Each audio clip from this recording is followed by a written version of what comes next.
ইবনে খাত্তাব রাদিয়াল্লাহু তাআলা আনহু যখন মিম্বরের উপর বসতেন, তার সাথী সঙ্গীদেরকে দাওয়াত দিতেন, ওয়াজ করতেন, তখন তিনি তার সাথী সঙ্গীদেরকে লক্ষ্য করে একটা নসিহত পেশ করতেন। হাসিবু আনফুসাকুম ক্বাবলা আন তুহাসাবু ওয়াজিনু ক্বাবলা আন তুজানু। বলেন না সুবহানাল্লাহ। ওমর রাদিয়াল্লাহু তাআলা আনহু একটা ওয়াজ করতেন তার সাথী সঙ্গীদেরকে। কাদেরকে? সাথী সঙ্গীদেরকে। ওয়াজটা হলো হাসিবু আনফুসাকুম ক্বাবলা আন তুহাসাবু। ও আমার সাথী সঙ্গীরা, হাসিবু ক্বাবলা আন তুহাসাবু, তোমাদের থেকে হিসাব নেওয়ার আগে তোমরাই তোমাদের হিসাবটা নিয়ে নাও।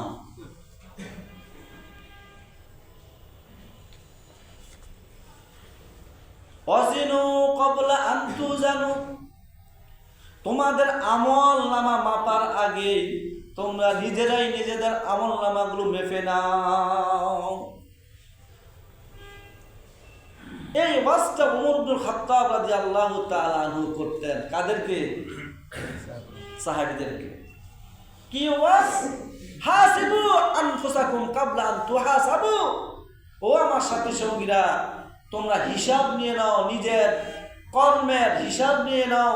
তোমাদের থেকে হিসাব নেওয়ার আগে ও আমার সাথী সঙ্গীরা, ওয়াজিনু ক্বাবলা আন তুজানু, তোমাদের আমলগুলো মাপার আগে তোমরা নিজেরা আমলগুলো নিয়ে মাপো। কারণ তোমাদের আমলের হিসাব দিতে হবে, তোমাদের আমলের ওজন মাপা হবে। তোমাদের কারো হিসাব ছাড়া পরকালীন স্থান নেই। তোমরা প্রত্যেকে পরকালের প্রত্যেকটা আমলের হিসাব দিতে হবে, প্রত্যেকটা সময়ের হিসাব দিতে হবে, প্রত্যেকটা রাত এবং দিনের হিসাব দিতে হবে, প্রত্যেকটা আমলের হিসাব তোমাদেরকে দিতে হবে। অতএব দুনিয়াতে থাকা অবস্থায় যদি তোমরা তোমাদের হিসাবগুলো নিজেরাই করে নিতে পারো, মরার সাথে সাথে যখন আল্লাহ তোমাদের কাছে হিসাব চাইবে, আল্লাহ পাক যখন তোমাদের আমলগুলো মাপার জন্য মিজানের পাল্লাতে উঠাবে, তখন অটোমেটিক তোমাদের আমল নামার ওজন অনেক বেড়ে যাবে। সুবহানাল্লাহ। অতএব হিসাব যদি নিজেরটা নিজে করে নেন, আমলের কোয়ালিটি যদি নিজেরটা নিজে ঠিক করে নেন, তার ওই আমলদার, ওই ইমানদার সঠিক সময়ে বিপদের সম্মুখীন হবে না। হবে যে নিজের ব্যাপার নিতে সচেতন, নিজের দায়িত্বের ব্যাপারে সচেতন, নিজের কর্মের ব্যাপারে সচেতন, সে কোনোদিনও সঠিক সময়ে বিপদের সম্মুখীন হবে না।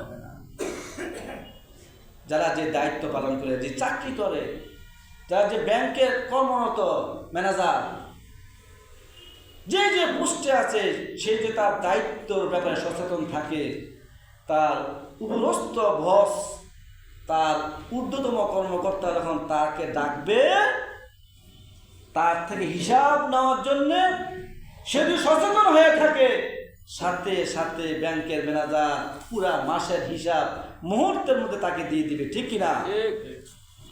তখন তার মধ্যে কোনো দ্বিধাদ্বন্দ্ব থাকবে না। আর যদি সেই দায়িত্ব পালন করে উদাসীনতার সাথে, অমনোযোগের সাথে, যখন বস ডাক দিবে, এক মাসে হিসাব দাও, সে বলবে, স্যার আমাকে একটু সময় দেন। কি সময় দেন? আমাকে একটু সময় দেন, একটা দিন সময় দেন, 2টা দিন সময় দেন।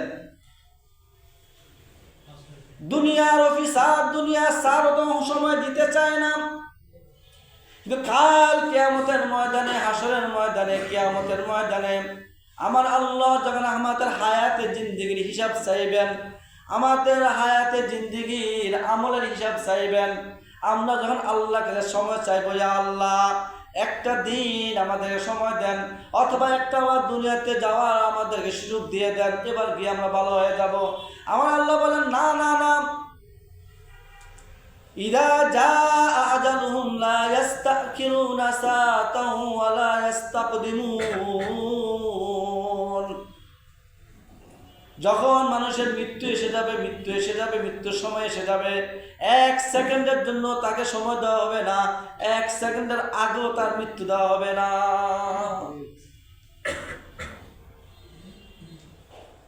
আবার আল্লাহ সূরা মুনাফিকুনের মধ্যে আরো সুন্দরভাবে বলেছেন, লাউলা আখরতানি ইলা আজালিন ফাআসাদদাকা ওয়া আকুম মিনাস সালিহিন। ও আল্লাহ, ভুল হয়ে গেছে, আমার ভুল হয়ে গেছে, সত্যি কিয়ামতের ময়দান দেখতে পেরেছি, আমার অন্তরে বিশ্বাস এসে গিয়েছে, একটা বার দুনিয়াতে যাওয়ার সুযোগ দেন, এবার গিয়ে ভালো হয়ে যাব, এবার গিয়ে নামাজি হয়ে যাব, এবার গিয়ে মুত্তাকি হয়ে যাব, এবার গিয়ে প্রতিটা সময় প্রতিটা মুহূর্তে আপনার হুকুম অনুযায়ী চলবো। এই আবেদন আমার আল্লাহর কাছে, কাফিরা গাফেল লোকেরা সে আবেদন আল্লাহর কাছে করবে। কিন্তু আমার আল্লাহ বলে না না না, ওই রকম সুযোগ তোমাদেরকে দেওয়া হবে না। এই জন্য ওমর ইবনে খাত্তাব রাদিয়াল্লাহু তাআলা আনহু বললেন, ও আমার সাথী সঙ্গীরা, হিসাব তোমাদেরকে দিতে হবে, হিসাব তোমাদেরকে দিতে হবে, তোমাদের আমলনামা মাপা হবে। অতএব হিসাব নেওয়ার আগে, আমলনামা মাপার আগে তোমরা মেপে নাও। রাসূলুল্লাহ সাল্লাল্লাহু আলাইহি ওয়াসাল্লাম সুন্দরভাবে বর্ণনা করেছেন, আল কাইয়িস মান দানা নাফসাহু ওয়া আমিলা লিমা বাদাল মাউত। আল কাইয়িস, কাইয়িস বলা হয় জ্ঞানী, কাইয়িস বলা হয় বুদ্ধিমান। রাসূলুল্লাহ সাল্লাল্লাহু আলাইহি ওয়াসাল্লাম, সকলে বলি সাল্লাল্লাহু আলাইহি ওয়াসাল্লাম, সাল্লাল্লাহু আলাইহি ওয়াসাল্লাম বলেন, আল কাইয়িস জ্ঞানী বুদ্ধিমান ওই ব্যক্তি, মান দানা নাফসাহু যে নিজেকে নিয়ে চিন্তা ভাবনা করে, ও আমিলা লিমা বাদাল মাউত এবং মৃত্যুর পরবর্তী জিন্দেগির জন্য আমল করে। সুবহানাল্লাহ। রাসূলুল্লাহ সাল্লাল্লাহু আলাইহি ওয়াসাল্লাম বলেন, জ্ঞানী ওই ব্যক্তি যে নিজেকে নিয়ে চিন্তা ভাবনা করে এবং মৃত্যুর পরবর্তী সময়ের জন্য আমল করে। বলেন না সুবহানাল্লাহ। এই জন্য ওমর বলেন, তোমরা হিসাব করো, হিসাব নাও, নিজের হিসাব নিজে করো। পুলিশ দিয়ে, বিডিআর দিয়ে, র্যাব দিয়ে, গোয়েন্দা বাহিনী দিয়ে, সিসি ক্যামেরা দিয়ে আমার হিসাব নেওয়া সম্ভব নয়। এত কিছুতে আমি তোমাদের হিসাব নিতে পারবো না। তোমরা নিজেরাই নিজেদের হিসাবটা নিয়ে নাও, কারণ হিসাব তোমাদেরকে দিতে হবে, তোমাদের আমল মাপা হবে। আমার আল্লাহ সূরাতুল কারিয়ার মধ্যে কত সুন্দরভাবে বলেছেন, فأما من ثقلت موازينه فهو في عيشة راضية। আল্লাহ পাক সূরা কারিয়ার মধ্যে বলেন, فأما من ثقلت موازينه فهو في عيشة راضية। فأما من ثقلت موازينه, অতএব যার পাল্লাটা, যার আমলের পাল্লাটা ভারী হবে, যার আমলের পাল্লাটা কি হবে? ভারী হবে। ফাহুয়া ফি ঈশাতির রাদিয়া, সে তো সুখময় শান্তিময় জীবন লাভ করবে। সুবহানাল্লাহ। ওয়া আম্মা মান খাফফাত মাওয়াজিনুহু ফাউম্মুহু হাওয়া। আর যার আমলের পাল্লাটা হালকা হবে, গুনার পাল্লাটা ভারী হবে, আমার আল্লাহ বলেন ফাউম্মুহু হাওয়া, তার ঠিকানা হলো হাওয়া নামক জাহান্নাম। কি জাহান্নাম? হাওয়া। হাওয়া হলো জাহান্নামের নাম, জাহান্নামের একটা বিভাগের নাম। জাহান্নামের একটা বিভাগের নাম কি? হাওয়া। আমার আল্লাহ বলেন ওমা আদরাকা মা হিয়া। হাওয়া কেমন জাহান্নাম তোমরা কি জানো? ওমা আদরাকা মা হিয়া, আল্লাহ পাক নারুন হামিয়া।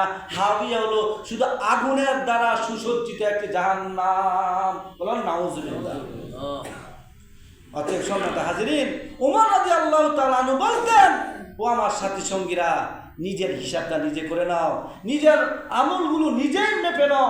তুমি যে নামাজটা পড়লা, নামাজের কোয়ালিটিটা কি তুমি নিজে হিসাব করে নাও। তোমার নামাজটা শুরুতে শেষ পর্যন্ত একাগ্রতার সাথে আদায় করছো কিনা, নামাজটা সুন্দরভাবে পড়ছো কিনা, তোমার হিসাবটা, তোমার নামাজের কোয়ালিটিটা নিয়ে তুমি নাম্বার দাও। কত নাম্বার পাইবা? 100-তে 100, না 90, না 80, না 70, না 50?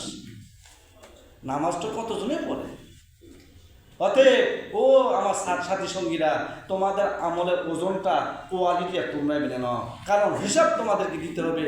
আমার আল্লাহ সূরা আম্বিয়ার প্রথমে বলেছেন, ইকতারাবা লিন-নাসি হিসাবুহুম ওয়া হুম ফি গাফলাতিন মুরিদুন। মানুষের হিসাব নিকাশের সময় অতি নিকটে, মানুষের হিসাব নিকাশের সময় অতি নিকটে। ওয়া হুম ফি গাফলাতিন মুরিদুন, অথচ তারা গাফেল হয়ে গাফলাতের মধ্যে আছে, খবরও নেই। হিসাব অতি নিকটে কিভাবে বললো? হিসাব তো হবে আমরা জানি কি হাসরের ময়দানে, নাকি? তা আল্লাহ যেখানে বললো হিসাব একেবারে নিকটে। আল্লাহ রাসূল বলছেন, মান মাতা ফাকাদ কামাত কিয়ামতুহু। যে ব্যক্তি মৃত্যুবরণ করে, মৃত্যুটাই তো তার কিয়ামত। বলেন না সুবহানাল্লাহ। মৃত্যুবরণ করলে কবরে কিছু না দেবে? কবরে কি করবে? দুনিয়ার প্রশ্নটা করবে, 3টা প্রশ্ন করবে। এই 3টা প্রশ্নের উত্তরের উপর আপনার শাস্তি আর সুখ নির্ভরশীল। সম্মানিত হাজিরিন, এই জন্য আমাদের প্রতিটা দিন চলে যাওয়া মানে আমাদের জীবনের দেয়াল থেকে একটা ইট চলে যাওয়া, জীবনের থেকে একটা বছর চলে যাওয়া মানে আমার জীবন নামক দেয়াল থেকে, জীবন নামক বিল্ডিং থেকে একটা বছর চলে যাওয়া। আজকে হলো ডিসেম্বর মাসের 26 তারিখ, আর কয়েকদিন পরে পুরো 25 সাল আমাদের থেকে চিরবিদায় নিয়ে যাবে, ঠিক কিনা? একটা বছর আমার জীবন থেকে চলে যাবে। এই 2021 সালে 25 সাল, 2125 সালে আমরা এখানে যারা আছি একজনও থাকবো না। 2125 সালে আমরা একজনও থাকবো না, সবাই কবর দেশের মেহমান হয়ে যাব। কিন্তু একটা বছর যে আমার জীবন থেকে চলে গেল, এখন আমি 26 সালের প্রথম দিনকে আনন্দ করব না কান্নাকাটি করব? নাচ গান করবো না কান্নাকাটি করব? 26 সালের প্রথম দিন 31 নাইটের দিন কি কান্নাকাটি করব, ইবাদত বন্দেগী করব, না নাচ গান করব? কি বলবো বলেন? কান্নাকাটি করব। আতশবাজি করব না আল্লাহকে তওবা ইস্তেগফার করব? 31 নাইটের দিনকে আমরা পুরা এক বছরের আমলনামার হিসাব নিব, নাকি নতুনভাবে নাচ গান করে পরবর্তী বছরের জন্য আরো পাপের অংশীদার পাপকে ডেকে আনবো? আফসোস, মুসলমানরা তাদের নীতি নৈতিকতা ভুলে গিয়েছে, আদর্শ ভুলে গিয়েছে। মুসলমানের প্রত্যেকটা মুহূর্ত অনেক দামি, অনেক দামি। হায়াতের জিন্দিগির একটা বছরের দাম যে কত বেশি, কত বেশি আপনি পারবেন। যখন আপনাকে ডাক্তার বলবে আপনি 3 দিন পরে মারা যাবেন, তখন ডাক্তার বলবেন, ডাক্তার আমাকে একটা বছর হায়াত দেন, যত লক্ষ টাকা লাগে আমি দিব। ডাক্তার বলবে, আমার দাদারও ক্ষমতা নেই আপনার হায়াত বাড়ানো, কিন্তু আমার একটা বছর চলে গেল, কত বড় নিয়ামত চলে গেল, আমার জীবনের একটা বছর চলে গেল, এই বছরটা আমার পরকালের জন্য কত উপকার হতো, এটা নিয়ে চিন্তা ভাবনা করা দরকার, আফসোস করা দরকার। এই জন্য ইমানদার মুসলমান নববর্ষের শুরুতে আনন্দ করতে পারে না। কারণ আপনি নববর্ষের শুরুতে যদি আনন্দ করেন, কেন করেন? নতুন বছর পাইয়া, নাকি ভাই? নতুন বছরের দিন আনন্দ করে কেন? আতশবাজি কেন করে? নতুন বছর, তাই না? তাহলে যে নতুন বছরটার জন্য আমরা আনন্দ করলেন, এইরকম একটা নতুন বছর চলে গেল, এরকম একটা নতুন বছর, তো তার জন্য কান্নাকাটি করার দরকার নয়। যে নতুনের জন্য, যে মেহমানের জন্য আপনি আনন্দ খুশি করতেছেন প্রথম দিন, এইরকম একটা সম্মানিত মেহমান চলে গেল, এটার জন্য কান্নাকাটি করবেন না, এটার জন্য আফসোস করবেন না। তার আপনার কেমন নীতি আর আদর্শ আমাদের মধ্যে বিরাজ করছে। বিগত বছরের জন্য কান্নাকাটি করার দরকার, আর নতুন বছরের জন্য দোয়া করার দরকার। হে আল্লাহ, একটা বছর চলে গেল, ইবাদত বন্দি করতে পারিনি, তোমাকে চিনতে পারিনি, আপনি আমাকে আগামী 26 সালে ভালোভাবে চলার তৌফিক দান করেন। বিভিন্ন বিপদ আপদ বালা মুসিবত থেকে হেফাজত থাকার তৌফিক দান করেন, যেন এই সালে, এই বছরে আমি আপনার সন্তুষ্ট চলতে পারি, ঠিক কিনা? আল্লাহ আমাদের সকলকে